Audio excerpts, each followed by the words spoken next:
yo sea un gran admirador de las aves no es de todo verdad. Me gustan los animales en libertad.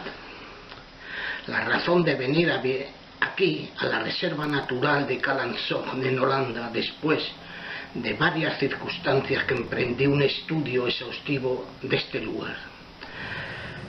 Primeramente, la fíbula de Wijnaldum, cerca de Harlingen, era el objetivo final.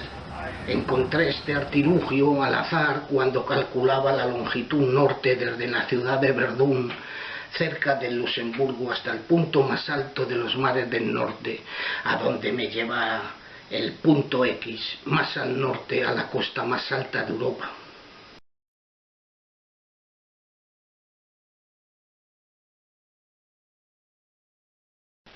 Este primer vídeo es del Parque Natural de Calla Sog. Antes de llegar hasta la fíbula de Wijnaldum, al norte, yo encontré unas coordenadas desde aquí, en Calla Sog, hasta el castillo de Sandringham, hacia el oeste de la Inglaterra.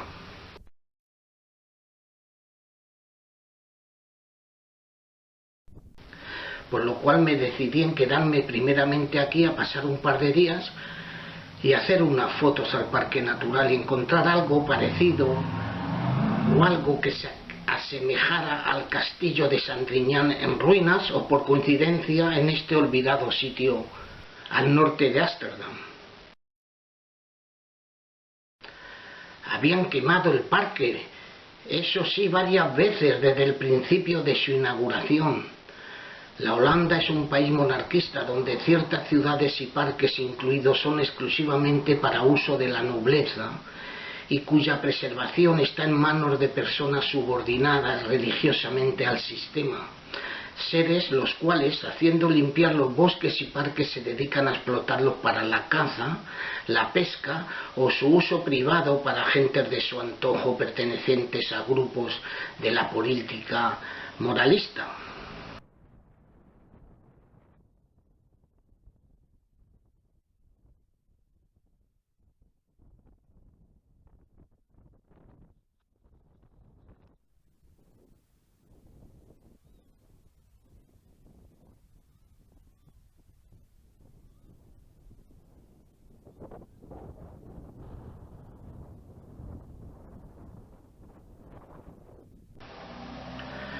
Yo tuve un problema, puesto después de recorrer el circuito propuesto a la entrada del parque, el cual cuesta 3,50 €.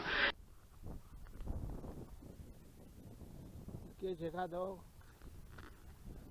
este es otro día de ayer, porque ayer hacía mucho tiempo y estaba un poco cansado, hacía el tiempo un poco mal.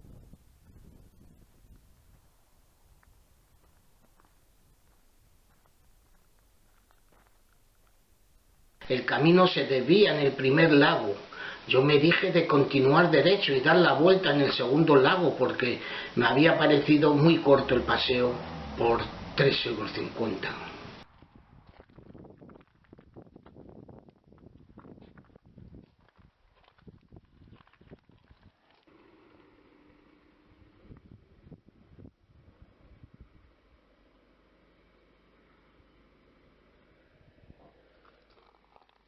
Una persona, 3,50 €.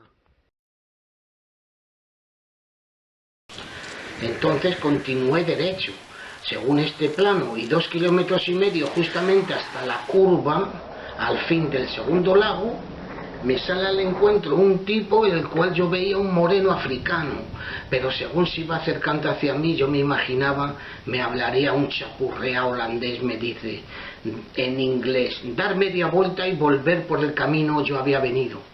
Era domingo, me acuerdo bien. El tipo grande, de casi 2 metros, no era africano, sino holandés. Pero el sol le había dejado torrado, igual a un moreo o a un africano. Veo, le están haciendo señales desde una colina y me lleva donde había 3 personas con palas en tren de excavar una zona. Era domingo y no me dejaron hacer el tour al lago. Y entonces volví hacia atrás y un poco después me desvié hacia la playa por las dunas y salí a un chiringuito. Me tomé una cerveza y llegué al pueblo y al camping donde yo estaba, que tiene piscina incluida y sauna.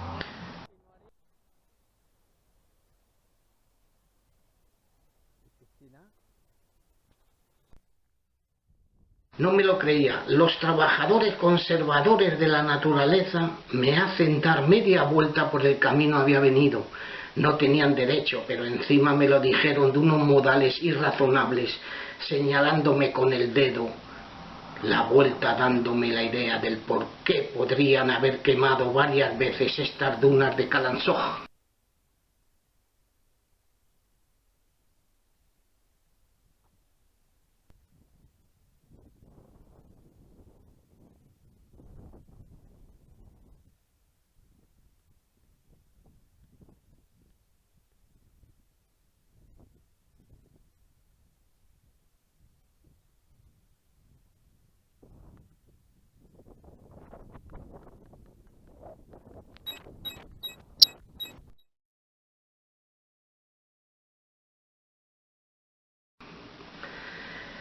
En las tierras del norte del pueblo de Calansoj es donde se puede observar mejor la fauna natural de aves de grandes especies y prismáticos. Aquí se ve el sitio de la pirámide de Calansoj.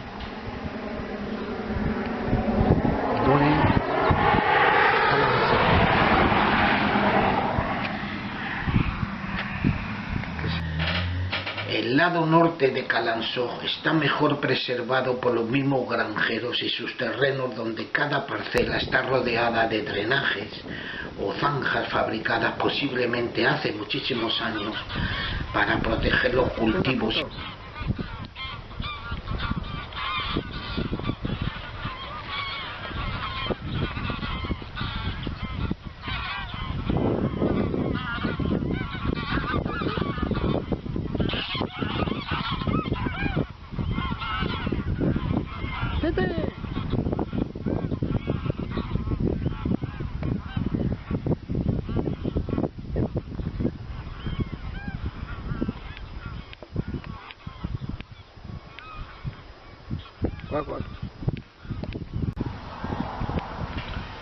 Tal como se ve, la fauna se selecciona al norte de Calansoj, exportando una guerra sin fin entre especies de distintas clases para tener su dominio en estas tierras de Holanda.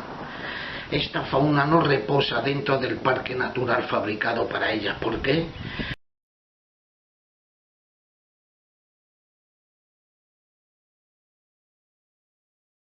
Pueden meter a Wiklot ese parque natural llamado Swanenwater, y traducido Reserva Natural Agua de Cisne, cuando los guardabosques quieran, para utilizarlo a su antojo. Según el vídeo anterior, está prohibida la entrada al lago Grande, puede ser por la caza y otros menesteres, y su fauna avícola se siente mejor apaisada al norte en las granjas y en la domesticación, y no encerrada en una prisión.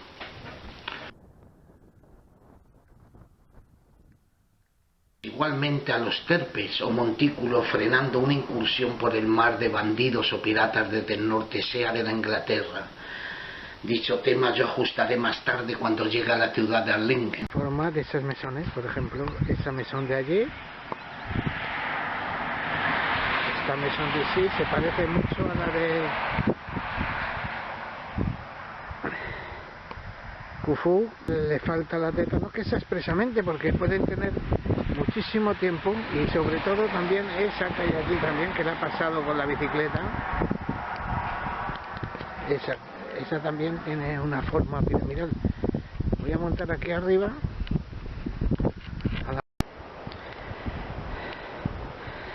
y aquí he llegado. Es la primera vez que veo esta parte del océano desde aquí, porque he llegado hoy. Todavía no había visto el mar. El primer encuentro con la playa el mismo día, cuando llegué después de instalarme en el camping. Cogí el camino hacia los terpes y dunas, dejando el pueblo de Calansoj a mi izquierda, y cuando me encontré la verdadera fauna.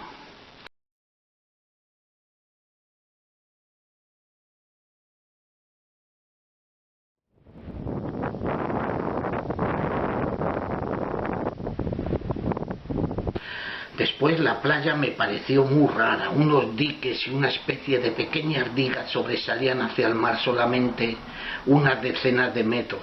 La espuma dejaba esta marejada, venía del noroeste, el color de la bilis. Ese color amarillo me sorprendía, no era natural, me parecía el mar contaminado, puede ser por su poca profundidad primeramente. Ver las imágenes solamente no me parecería muy bien, sino comentarle mi forma de parecer sería mucho mejor y científicamente podría tener una respuesta, tanto la diga para coger mejillones u otro marisco, por ejemplo, y ese color amarillo la trata de crustáceos en este mar del norte. Según dicen las gentes de los pueblos cerca de las orillas de los mares, este fenómeno se realiza por la luz de la luna plena o oscura, pero no es científicamente demostrado si es por el día, porque vas a estar 24 horas sin dormir para comprobarlo.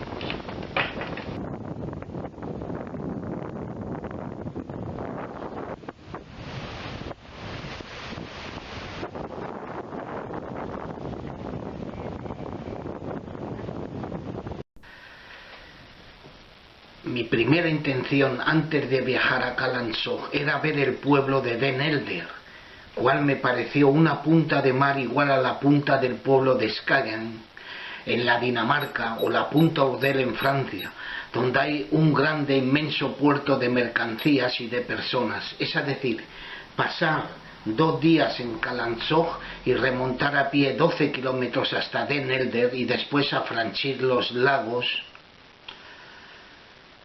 hasta Lingen.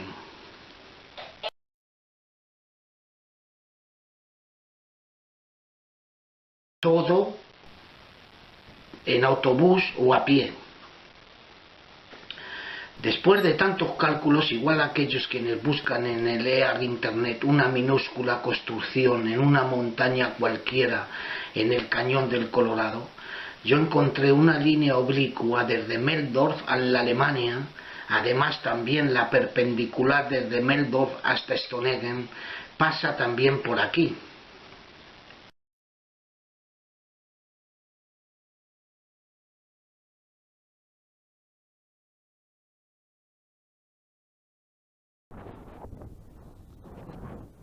Den Helder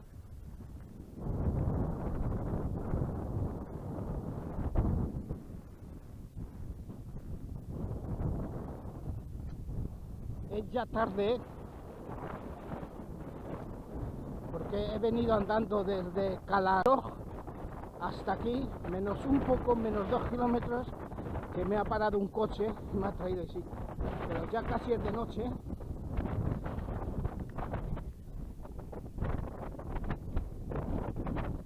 Voy a pasar la noche ahí en un camping.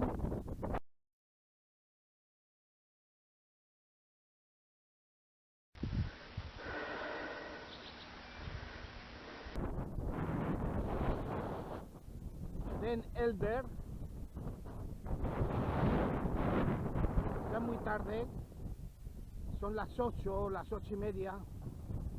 Aquella es la primera isla de las islas del mar de Wadden. Aquí hay un barco, hay un puerto aquí que va hacia las islas. Después de conocer todas estas líneas paralelas y oblicuas, me acordé de un principio de mi búsqueda del punto X al norte de Verdún, en iguales kilómetros de Luxor en Egipto hasta Alejandría, hacía 660 kilómetros. Es aconsejable calcular las medidas en coordenadas primero, después en kilómetros de este a oeste, puesto hay una variación en las latitudes por la forma redonda del globo terrestre. Yo tracé una línea desde el punto A, Vale igual a Luxor, y otro punto determinado B, Alessandria igual a Holanda. En coordenadas exactas me daba muy pocos kilómetros al sur de Allingen y algunas decenas de metros al oeste de la costa de Kalanzhou y su parte natural de agua de cisne.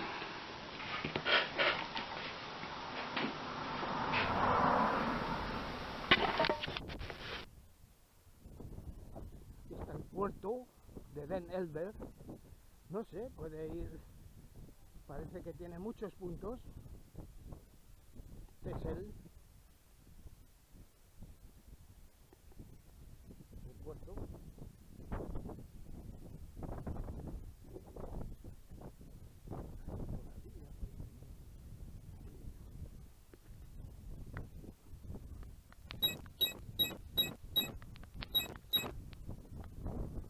El Asluitic es una barrera contra inundaciones en los Países Bajos, la cual une Holanda y Frisia y separa a la vez el lago IJssel del Mar del Norte.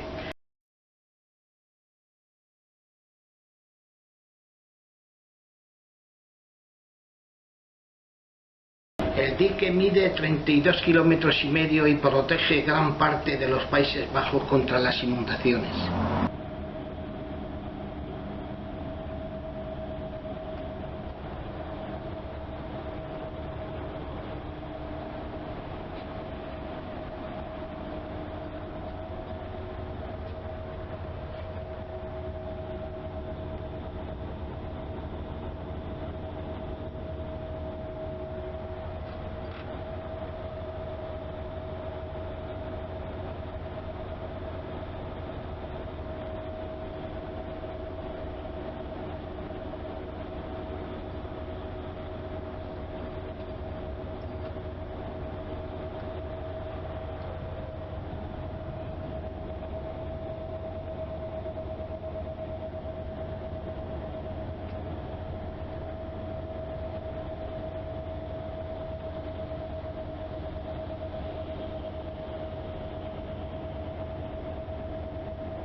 Se construyó en 1930 y una carretera pasa por conectando los dos extremos.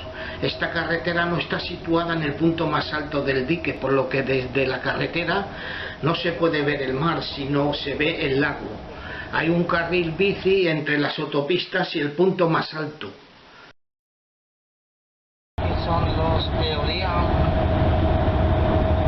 estos, que parece que los quieren hacer submarinos ahora, pero tiene que haber mucha corriente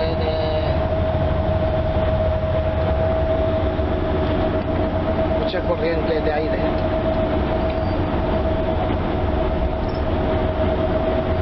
Esto es una isla, como un aire de viaje, donde, como son 25 kilómetros, y si la ve seguramente alguna persona, un restaurante o algo así para comer. Camping parece también.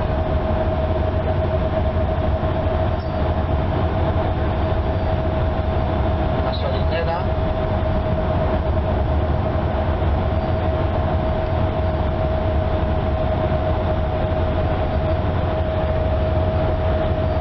Y ahora otros 10 kilómetros, una cosa así.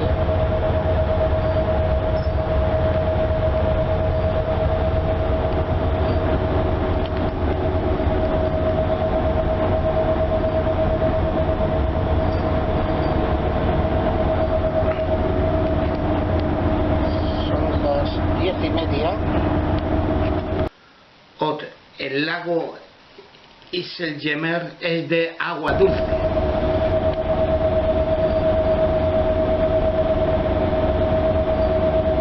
Y aquí he llegado hoy domingo a Lingen.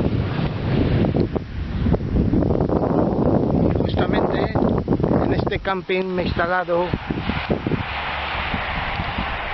Un precio no está mal, 15 euros más o menos.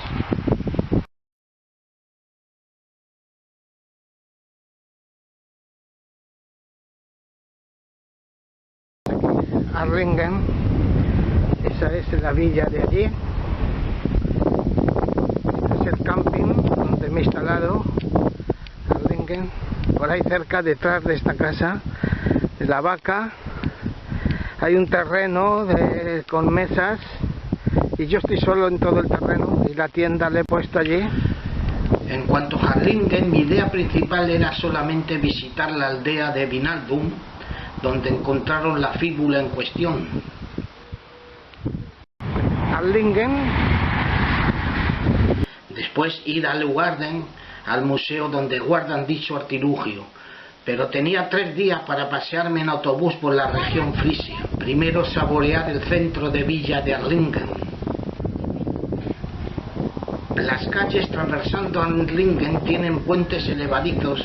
Para cada paso de barco los coches deben esperar la subida y bajada de las esclusas para dejar pasar a los barcos a vela.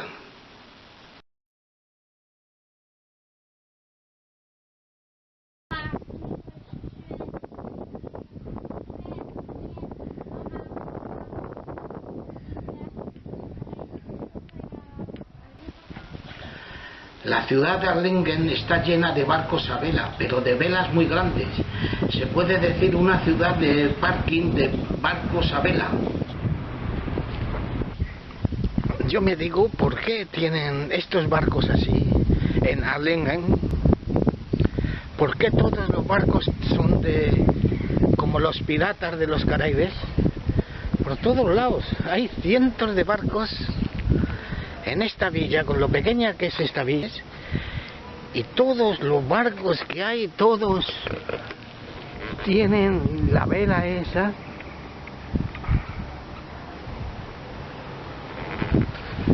No hay ningún barco que sea a motor, puede tener motor, pero no hay de otros barcos que son yates que no tienen vela. En esta villa está lleno y parece la villa de los piratas. Yo no he visto tanto barco en ninguna villa, puerto de mar. Yo no he visto como aquí Arlingen. Todos los barcos son así, tipo piratas de los Caribes. Todos los barcos que hay, todos tienen una pinta de estos, de piratas. O sea, son grandes, son grandes estos barcos. Estos barcos a París no podrían pasar a París porque los puentes, no podrían pasar por los puentes, tenían que bajar el mástil, etcétera, y no podrían pasar por los puentes. Se ven durante el día cargar y descargar barcos a vela para una próxima navegación o un descargamento de una llegada. Es decir, jóvenes de edades entre 20 a 30 años comandados por personas mayores, de menores fuesen profesores, ordinariamente vestidos para navegar en la mar, se supone comprando productos en los grandes supermercados de pan, de agua, etcétera, para pasar varios días en alta mar. Estos adultos, yo digo profesores, serían encargados de tirar las amarras, porque según los observan, los barcos tienen muy grandes velas, cuales el aire podían hacer una catástrofe y colotear hasta a nadie quedara en el barco. En fin, todos los canales de la ciudad están repletas de todos estos barcos a vela. El ferry es otra cosa. El ferry no tiene dique de parada en los canales, sino su terminal de ferry es preparado exclusivamente para la zona industrial o puerto de mercancía separado de las actividades de pleno aire.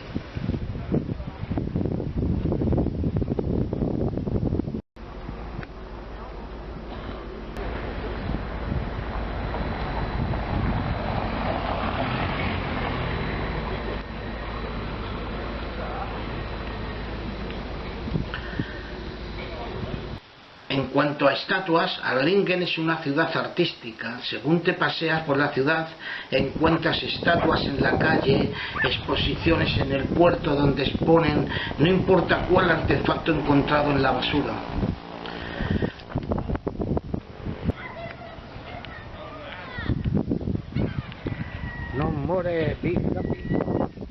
El Museo de Arlingen es una perla rara. Desde la biblioteca pública puedes acceder. Muy amables, me dejaron utilizar el ordenador público para hacer una búsqueda de bus y tren, por lo cual quedé muy contento.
Los terpes o montículos a todo el mundo sorprende. Dejo mi explicación para más adelante sobre el encuentro de la fíbula.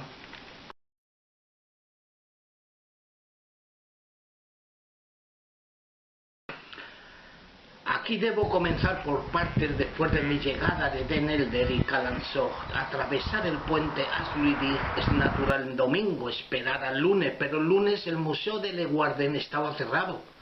Sin embargo, la pequeña aldea de Vinaldum estaba abierta a su exposición.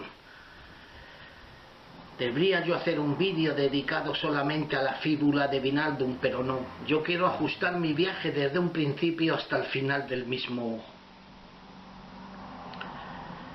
La fíbula de Meldorf fue un gran hallazgo en mis viajes desde la Costa Azul en Hieres hasta el punto más al norte de la Dinamarca donde me quedé. Pero algún día lo continuaré hasta la Noruega. La fíbula de Meldorf fue mi pasión, la cual nadie había pasado por allí, guardada en el museo del Palacio de Kotor, frontera a la Dinamarca.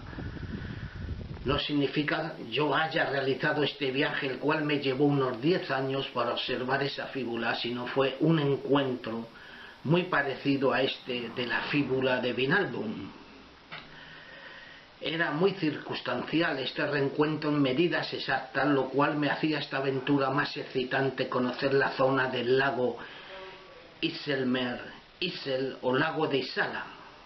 Mi emoción iba subiendo según preparaba el viaje, zona la cual tiene una gran historia. Siempre estas coordenadas me llevaban al azar al castillo de Sandringham en Inglaterra. Me pareció una coincidencia. Luego la fíbula de Vinaldum o de Winam en dialecto frisón es concordancia de la línea Meldorf en Ledismarchen en Alemania hasta Stoneken. Luego Meldorf hasta Kiel o la Suecia no he llegado todavía y no están mis planes. Hay tantos lugares a ver en Europa. Este museo está hecho exclusivamente para exhibir una maqueta de la fíbula, cual pertenece por completo a esta ciudad de Vinaldum. Pero es un centro de recreo y enseñanza para los alumnos de la aldea. Artículos de trabajo manuales y de la agricultura fuera del museo. Tienen un gran campo donde plantan toda clase de legumbres y educan a sus hijos en la plantación de flores de muchos colores. Y aquí estoy en Vinaldum, donde encontraron la fíbula tan valiosa, mucho mejor que la de Meldorf. Que en esta villa es muy pequeñita, es muy maja, muy maja. Parece que tiene mucha humedad.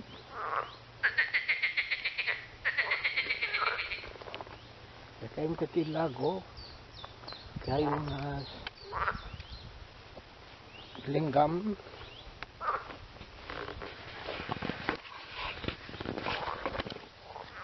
Está Toribio. Aquí en la Holanda se fuma mucho, parece, por lo menos de cannabis. Tienen una habitud, y en la Alemania también. Cuando llegué a Frankfurt, en todas las estaciones que paraba el autobús, todo el mundo bajaba a fumar un cigarro. Muchas personas en todas las estaciones, cantidad. Y el tabaco, claro, en la Alemania es más barato. Aquí en Holanda es más caro, vale a 12 euros un paquete. En la Alemania a 6 o 7. Pero aquí en Holanda también hay mucho fumeur, hay mucha gente que fuma mucho también. Y del alcohol normalmente también. Lo que yo entiendo, el pequeño bosquecillo en la aldea parece un lugar de enamorados donde se declaran en matrimonio. Yo cuando llegué al pueblo estaba cerrado el museo y faltaban 30 minutos para su apertura. Entonces yo sabía más o menos dónde se encontraba el lugar exacto del hallazgo por un agricultor de la fíbula. Así cogí camino y vi una desviación en la carretera hacia un bosquecillo y entré dentro. Y era este lago de sapo donde besar una rana te convertirías en príncipe. Yo continué camino hacia la vuelta para hacer una foto a la esquina, cual señala el sitio en cuestión, y me encontré el monumento mirador de Terpes de Vinaldum.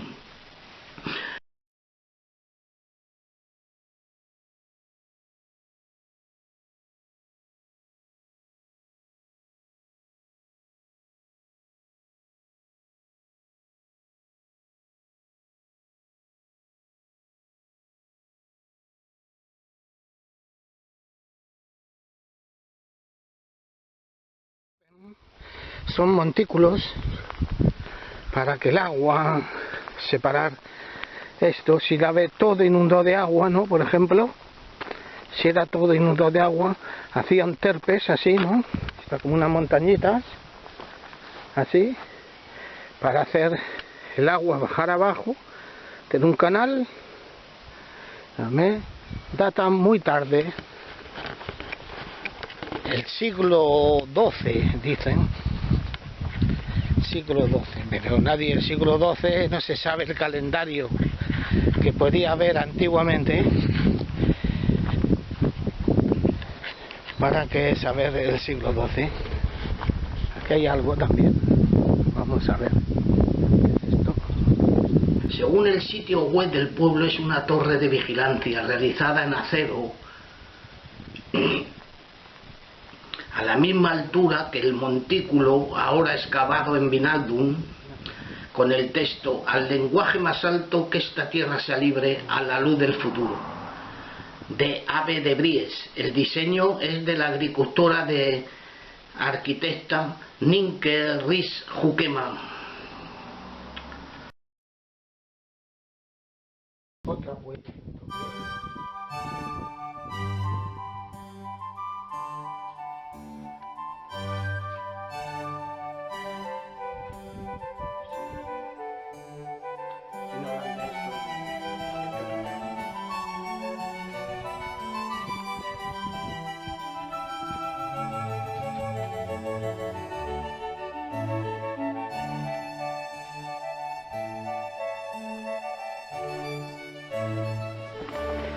Aquí mismo, según dicen, aquí encontraron.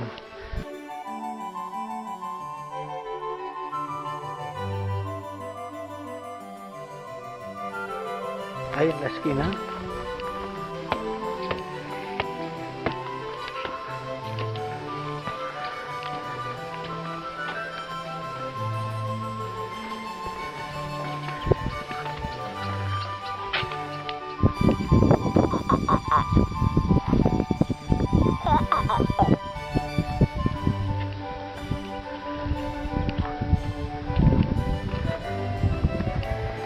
Y allí fue donde en la esquina, que ya es el cochete,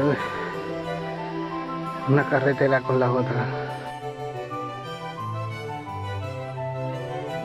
donde encontraron la figura. Esto no sabía yo que estaba.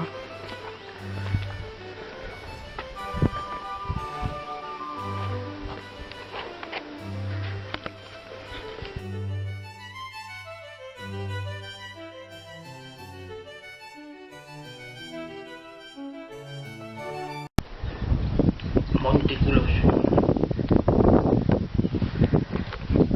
Eso es un terpe, es un montículo parecido un dolmen de esos como que enterraban al oeste de Vinaldum. Según dicen, estos montículos se construyeron sobre un pantano salado a principios de esta era, alrededor del año 150, sin ninguna intención del hombre, sino por la fuerza de las marejadas comenzaría la formación de una cresta de marismas en este lugar. A raíz de este fenómeno, los habitantes fueron dando formas a estos terpes o montículos, y solamente la imaginación humana puede haber dado esta idea. Yo pongo de ejemplo la mía. Eso es un montículo, un dolmen, al oeste de Vinaldum, y hay una granja al lado.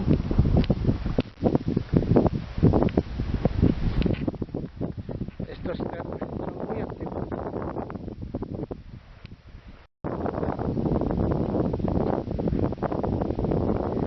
Así es toda la playa esta, lleno de piedras así, kilómetros puede haber, kilómetros de la playa, con piedras de una manera que según dicen hace 1200 años, y luego los terpes, por las posibles mareas altas, no llegarán hasta las villas. Es una curiosidad todas estas piedras así puestas, la cantidad de trabajo que habrá costado. Toda la zona limítrofe, desde el final de la Bélgica a Ansberg, es una zona pantanosa hasta los confines de la Dinamarca, pantanosa y llena de terpes o montículos, los cuales protegían estos asentamientos de unos 500 kilómetros de cabo a rabo, fabricados expresamente por la mano del hombre, no solo por la marea del mar, sino hace falta contar todas las islas de la región de la Frisia, e imaginar expresamente hechas para tener un control de fronteras humanas, es decir, un control de la proliferación de personas de diferentes países se podrían instalar. Ya la época tan lejana, estos pueblos eran tan inteligentes de separar sus tierras a la incursión de nuevas colonias, quiere decir de una antigüedad vivida por el ser humano, ignora la sociología del día de hoy, la cual no tiene ningún conocimiento de maneras de vivir anticas, habitudes cotidianas, la salud y el environamiento, y cuáles peligros podían acechar a estos pueblos instalados para fabricar una tierra así de próspera en estos lugares al norte de Europa en tiempos infinitamente lejanos. Así, para los antropólogos, dar unos datos cercanos sería imposible. Por ejemplo, en la imaginación de un pequeño pueblo de agricultores de decenas de personas en el día de hoy, contando toda la nueva tecnología entre máquinas e infraestructuras, no se llegaría a acercar 1 milímetro a las condiciones de vida de estos seres constructores de terpes en un principio. La continuación de la ignorancia pasajera, encontrándonos nosotros mismos trabajando estas instalaciones por el motivo que nosotros, ¿para qué podríamos fabricar semejantes lugares contando presupuestos públicos para hacer islas, diques, canales de agua, etcétera? Nos faltaría contar con personas más inteligentes. Los primeros terpes o montículos al norte de Ámsterdam se ven construidos o rudimentados por las olas del mar o los grandes vientos, por ejemplo en Callantsoog. Son muy mal reparados. Las dunas han hecho imposible una buena construcción de terpes en Ámsterdam. Pero no aquí, después del lago Lisselmeer, van teniendo una forma perfecta y más bella hasta la Dinamarca. ¿Por qué este hecho? Posiblemente la construcción de estas obras se acercaría a las grandes obras del desierto, por ejemplo las pirámides de Egipto y otras inmensas construcciones en una equivalente época sobre una utilización de personas trabajando aún desconocidas. Por ejemplo, cada terreno o parcela de agricultura tiene una zanja o un drenaje para las aguas, riegan así en épocas de sequía y no está científicamente probado, sino para prohibir la incursión en estos campos a las personas simplemente. Se descartan, podrían ser turistas, estos incursores penetrando en estos lugares, prohibiéndolos entrar en estas zonas, porque puede ser no había turistas en aquella época, o sí. Las guerras últimas no han podido los americanos penetrar en Alemania por estos lugares, sino han incursionado por Normandía, porque era el lugar de más fácil acceso sin impedimentos de la tierra o de los hombres. La tierra por los carros de combate y los hombres más humildes.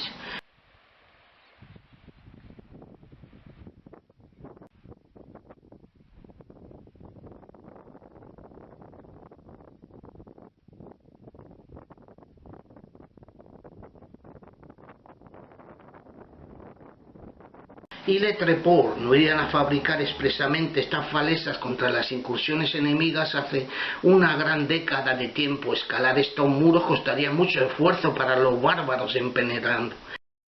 Y Dunkerque, las dunas igualmente sería de difícil acceso, y para qué entrar por la Bélgica. Lo importante era robar los frutos de los campos, sus vinos y carnes. Es decir, los alemanes en la Segunda Guerra Mundial son obligados a desembarcar en la costa francesa de Normandía por el imposible impedimento de las falesas. El muro Adrián con el muro Antonín hace un terreno donde unos seres extraños parecería fueran atrapados por los romanos hace 2000 años. ¿Qué tipos de personajes podrían esconderse en este terreno? Nadie lo sabe. Es decir, la fabricación de estos terpes no es solamente para amurallar estos campos y ciudades contra las violentas mareas del mar, sino también es posible hacer diques contra la llegada de barcos del exterior, sobre todo de la Inglaterra. Primeramente, la costa es súper lisa, la cual puede recorrer centenas de metros a pie, si no puede ser kilómetros. Sin embargo, para poder hacer salir un barco hace falta esperar a la luna plena. De manera fuesen expresamente fabricadas estas costas con sus túmulos contra una incursión extranjera. Y para acabar debo meter el Museo Fries de Lugarden, donde está preservada la fíbula desde la inauguración del nuevo edificio en 2013, la cual forma parte de la colección del Museo Fries. Igual a la fíbula de Meldorf, es un hallazgo notable para los habitantes del Dithmarschen en Alemania. Este lo es para la nación holandesa de la Frisia. Pero cuando llegué aún estaba cerrado el museo hasta las 11 horas, aunque el internet marcaba abrían a 10 horas de martes a domingo. Hay tren y autobús desde Arlingen para recorrer estos 25 kilómetros. En los autobuses se puede pagar con una carta Visa de contacto, pero no olvides al bajar pasar otra vez la carta Visa por el soporte de validación junto al conductor o en la puerta trasera.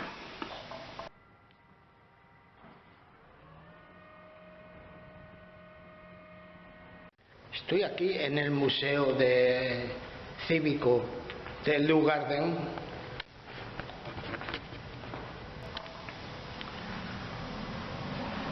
Entonces encontré en mi agenda el Lugarden Visitor Center, o centro cívico de la ciudad, donde te cuentan el pasado desde hace un siglo más o menos hasta ahora. Estos centros cívicos serían antiguamente casa de asociaciones del pueblo. Haciendo tiempo me dejaron entrar gratis. Es una ciudad muy moderna, muy similar a Viena en la Suiza. Además era un bello día soleado, donde los jóvenes estudiantes se paseaban a la hora del almuerzo. Me hubiera gustado quedarme un día entero para reposar ya el último día y volver. Era martes y llevaba casi 6 días de marcha.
Saber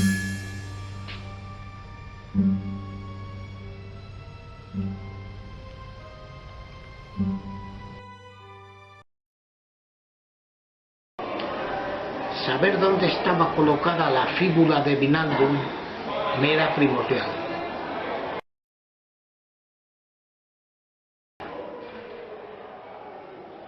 Sobresaltado, nada más abrir la puerta de la sala, ¡bum!, justo enfrente para decirte llegar y besar el santo, o darte la vuelta y adiós. Las personas estaban ya dentro, se quedaron sorprendidas al observar cuando yo llegué y hacerme una foto junto a la fíbula. La fíbula de Vinaldum fue encontrada por un agricultor en 1913 durante unas excavaciones en un montículo del pueblo de Vinaldum. La fíbula de Vinaldum se conserva en el Museo Fries de Lugarden. Los frisos presumen de la persona a quien pertenece esta pieza de joyería era de alto estatus, posiblemente de la realeza, puesto una fuente web del museo dice: los arqueólogos están casi seguros de que en la zona del terpeno de Vinaldum vivió un poderoso rey frisio. No es solamente en un país monarquista igual a la Holanda, pero sucede también en países republicanos dar un acento noble a una obra antigua y sin suficiente información. De primeras es una cara cuadrada para darle forma a un visaje, el cuello del cuerpo o tronco, los hombros y dos pechos y el ombligo. No se sabe si es del lado masculino o femenino. Otro examen de la pieza: en lugar del pecho son dos ojos y más abajo la boca. La parte de arriba sería una corona o un objeto de sombrero de adorno. Con la parte de abajo hace 5 ojos o 5 agujeros. Debe de tener una significación escondida. Ahora, si le damos la vuelta otra vez, aparecen los 2 ojos y encima un cráneo, o el cerebro con un solo ojo, luego los 2 carrillos o mofletes. Y en esta forma triangular, encima de una plataforma casi cuadrada donde sería expuesto una especie de monumento o algo similar a un símbolo. Falta encontrar el lugar antiguo donde sería elevado este monumento, tal vez muy cercano a Vinaldum, o tal vez muy lejano en el Asia o en el África. Un examen más pertinente de este último lado: el visaje de esta persona se transforma en un árbol o un pino sano querido en los bosques y otros lugares naturales. Un árbol, un ave podría ser. En fin, debería ser muy importante este símbolo para crear una tal pieza. Se trata de una fíbula de plata dorada de especial calidad, según afirman. Está decorada de una filigrana de oro e incrustaciones de almandino rojo. En 2012 el Peronet fue examinado por el Centro de Investigación y Restauración de los Museos Franceses en París. El resultado de la investigación fue que la fíbula está decorada con alrededor de 300 piezas de granate. El análisis reveló que los granates rojos provienen de la India. La definición del granate es un amandino de lo más común y se puede encontrar por todo el mundo como cuarzos finos. Su precio oscila según el mercado de la autenticidad, pero yo he buscado y los amandinos suelen venderse a precios muy bajos. Solamente la fíbula es un decorado monarquista y no de cualquiera, sino de la Holanda. No daba pie con bola. Luego me sorprender por su enturaje o las piezas depositadas alrededor de la fíbula.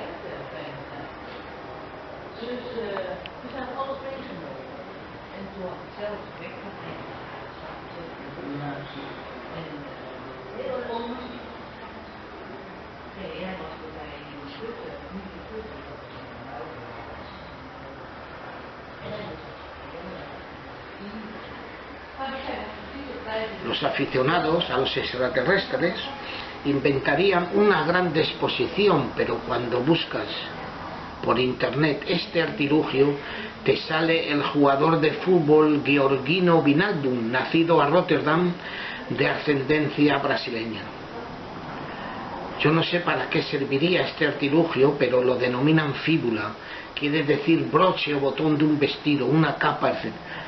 Según las definiciones enciclopédicas, la fíbula de Wijnaldum es una fíbula alfiler de capa para cerrar una gran prenda de pieles, por ejemplo, y no una simple chilaba. Es de principios del siglo VII, que fue encontrado en 1953 por un granjero durante un trabajo de excavación en un montículo de Wijnaldum. Para atestiguar la fecha exacta del siglo VII de esta época y creer en la data, deben estar sostenidos científicamente. Se han pasado años en tren de buscar las piezas faltantes, seguramente a coleccionistas personales, no sea la fíbula expuesta una imitación. Una exposición del artista cantante francesa Mata Hari se desenvuelve en este museo de Frisia. Margareta Gertrude Celle había nacido a Lingen en 1875 y presumiblemente muerta a París, Vincennes, si no ha sido una socia quien se llevó la pena, como siempre.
El miércoles 21 de mayo de 2025 tenía un autobús hacia Hannover, depart de Ámsterdam, después del mediodía. Yo había salido pronto por la mañana de Harlingen en autobús hasta Zurich, Friesland, otro bus hasta Alkmaar y un tren, en fin, hasta Ámsterdam. Acabo de llegar a la estación ahora de Amsterdam Central. Amsterdam.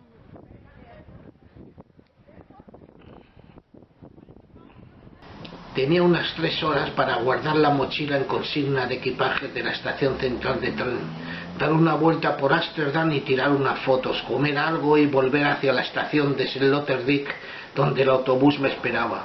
Había elegido ir a Melin después de Harlingen de golpe y no de forma volver hacia mi casa, Verdún, luego reposar 1 o 2 días y coger el autobús de nuevo o el tren a Melin. En fin, mi propio destino está muy claro. Hace muy bien tiempo, no importa si en los Alpes o cualquier otro lugar del norte de Europa, pero siempre siguiendo coordenadas de la antigua Europa. Disfrutar del verano es habitual en Europa después de pasar el frío invierno.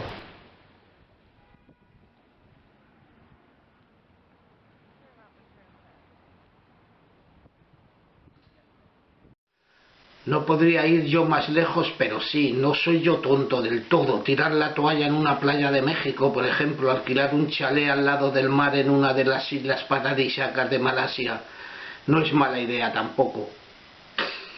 Saunas finlandesas y masajes, camas de seda, comida fresca y natural servidos como un rey o un millonario. Muchas personas disfrutan frecuentemente y dejan sus opiniones también en internet. Viajar en trenes y aviones suite doble, clase ejecutiva con puertas que los pasajeros pueden relajarse en el propio espacio privado.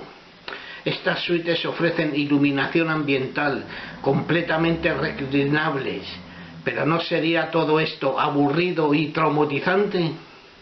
Los efectos secundarios nocivos vienen de dormir en hoteles donde los insectos rondan por las camas y las paredes. Aconsejan no dejar ropas en las camas de los hoteles. Después de permisos o días libres, los picazones duran días y días, o pueden ser crónicos, donde la piel del cuerpo se llena de eczema. En el bienestar todo el mundo puede ir a casi todos los rincones del planeta Tierra, pero cada persona se adapta a su economía.